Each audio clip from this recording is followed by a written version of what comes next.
Now let's go over the returns contact group. The average handling time for this group and their tickets is about 4 minutes per ticket. Our SLA for the group in general is 2 hours. So we do not want a ticket being in new or open status um, anything over 2 hours. If it's pending or on hold, we'll get into those different statuses and what that means further in the training. But this would be what our promise is for handling this group. In this group, you'll see RTS carrier issues. You'll see communication between CS and the warehouse in regards to returns. So they may need additional information in order to process a return. You will also see follow-up contact needed for rush replacements or call tag validation. So what happens is the customer wants to do a return. They may say, I cannot wait for you to send me the replacement based on when you get the initial return sent back to the warehouse. I need this right away for whatever the special event may be. So we agreed to do this because either UG or the carrier messed something up or an artisan messed something up, and we just have to quickly resolve the issue for the customer before we actually physically get the returned item in hand. That's what we consider a rush replacement. So with the call tag validation aspect of it, we want to make sure we're monitoring the tracking still because they still made a promise to us to return the initial item. So it's something we follow up on. So you'll see tickets like that in there as well. And lastly, if the customer responds back to an email we sent out, that ticket will live in there as well.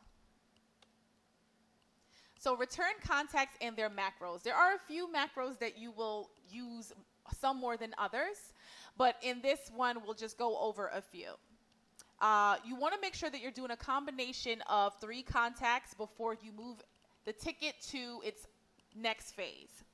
What we mean by that is there are some people who quickly respond to phone messages or phone calls in general. And then there's some people who are super fast with responding to email. So you want to make sure that you're trying both, especially if the customer provided us with both a phone number and an email address. The first macro would be the CS returns contact RTS macro. We use this when a package was returned to sender by the carrier, and we want to reach out to the customer, one, to identify, is it some driver that just wanted to go home early that day, or is it something where the customer may have made a mistake on the order, and that's why the package was returned to us. So it's a number of factors that cause a package to be returned to sender, but we want to reach out to, 1, notify the customer, and 2, figure out what the reason behind it is.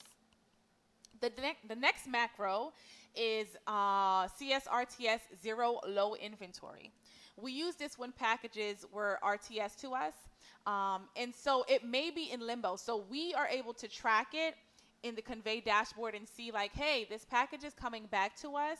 However, we have 0 left in inventory. And if the customer wants it back, we have to at least secure that inventory for them because they paid for it. They wanted to get it within a certain amount of time. So we want to make sure that we are letting them know, hey, this is coming back to us. But we have to wait to physically get it so we can send it back out because we either have 0 or low inventory. So we only really use this macro if we've already reached out to the customer, they've confirmed the information, and now we want to get it over to the warehouse so the customer can get the item as they intended to. So what we do is we use this macro, we tweak it accordingly. The macro is then sent to inbound returns for them to process the reshipment accordingly once they physically get the package back. And we want to make sure that we are including a prepaid shipping label, not return label, but shipping label, so that they can just put it on the box and send it right back out to the customer. The next macro is CS Convey ineligible for intercept. We typically use this if a customer has an economy shipping method selected for the order and the package cannot be intercepted. So if they reached out to us and they're like, oh crap, I didn't know that the recipient moved, or I forgot some pertinent information. If it is not eligible for an intercept, we simply cannot do it. So we would use this macro and tweak it accordingly. Next is the CS call tag validation summary. We use this for rush replacements. We spoke a little bit about that before, and so we would want to use this just to monitor the tracking and make sure that the customer is doing what they promised when they said that they would return the package back to us. Now, if they have the first item and the replacement item, and we've been tracking it, we've been reaching out to them, there's different steps we take from there, but we'll go over that further in the training. Last but not least, if no response is sent to in regards to an RTS ticket, we've reached out multiple times and we've done both phone and email, we will just go ahead and send it to payment and billing. Of course, you would be updating the ticket to reflect that, and then we would refund the customer in full. All right, so return to sender carrier issues. There could be an alert in the convey command center, and you'll learn that in tier 3. And that's why we would use this macro. So whoever's working in the group will create a ticket and use the macro to reach out to the customer. Again, letting them know, hey, this was returned to us. This is the reason. How would you like for us to proceed? Packages are returned if its address is incorrect. The package was refused. Maybe sometimes the recipient does not know that someone was going to send them a gift, and they may refuse it and say, hey, I didn't place an order for that. Maybe the carrier damaged it in transit and deemed it hazardous to deliver to the customer, so it's being sent back to Uncommon Goods. Or if it was sent to a pickup location, or it was in someone's local post office and it exceeded the amount of time for them to pick it up. These are different reasons for why a package would be returned to us.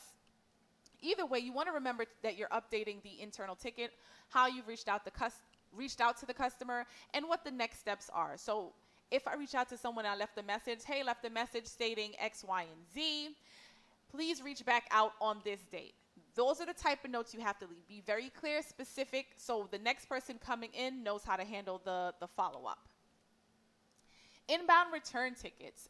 So Inbound submits tickets to this group, and they're basically asking us if it's an RTS issue, if it's something regarding a return, and they want to know how to process it because the customer was not clear about how they wanted us to process their return, or if it's something where something was sent back to the warehouse, it was returned to sender, but they noticed on the website, hey, we have one of these left. If we add it back into inventory, someone can easily come on the website and purchase it, and now the customer is just out of their order. So Inbound will hold on to the package, and they'll note all of these things within the ticket. You'll see that more as we go over some examples, but this is just an idea of the Inbound returns tickets that live in the returns contact group. Call tag validation, we kind of went over this already. And if at any point you feel like I'm going too fast, stop and rewind it and play it again. Or you can simply pause the video and just read the bullet points just for clarity. So the call tag validation, we're typically just doing this for items that are $50 or more, and it did not come as it should have, whether it was damaged, defective, incorrect. We want to just make sure that the policy states we need to get it back. So we want to make sure we're taking the proper steps to resolve the issue, especially if we're sending out a rush replacement. Again, please pause the video here if you need to read the bullets to fully grasp what I am trying to explain.